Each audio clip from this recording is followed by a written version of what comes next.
1972ஆம் ஆண்டு எம்ஜிஆர் அவர்கள் தனி கட்சி அதிமுக கட்சியை நிறுவ முடிவெடுத்து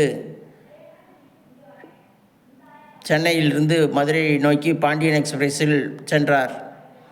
அப்போது திண்டுக்கல் வரைக்கும் சரியான நேரத்தில் ரயில் சென்று கொண்டிருந்தது. திண்டுக்கல் ரயில் நிலையத்தில் திடீரென மக்கள் வெள்ளம் அலைமோதியது. லட்சக்கணக்கில் மக்கள் வெறித்தனத்துடன் எம்ஜிஆரை காண வந்திருந்தனர். எம்ஜிஆர் உடனே தான் இறங்கி காரில் சென்று விடலாம் என ரயில்வே அதிகாரியிடம் கேட்டார். ரயில்வே அதிகாரிகள், ஐயா, நீங்கள் ரயிலில் இல்லை என்றால் ரயிலை உடைத்து நொறுக்கி விடுவார்கள், நீங்கள் ரயிலே தயவுசெய்து பயணியுங்கள் என்று கூறினார்கள்.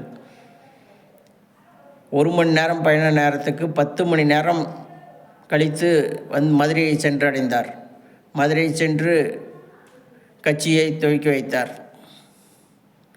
இந்திய வரலாற்றிலேயே 1 மணி நேரத்துக்கு 10 மணி நேரம் ரயில் எடுத்துக்கொண்டது இதுவே முதலும் கடைசியுமாக இருக்கும் என ரயில்வே துறை அதிகாரிகள் கூறினார்கள்.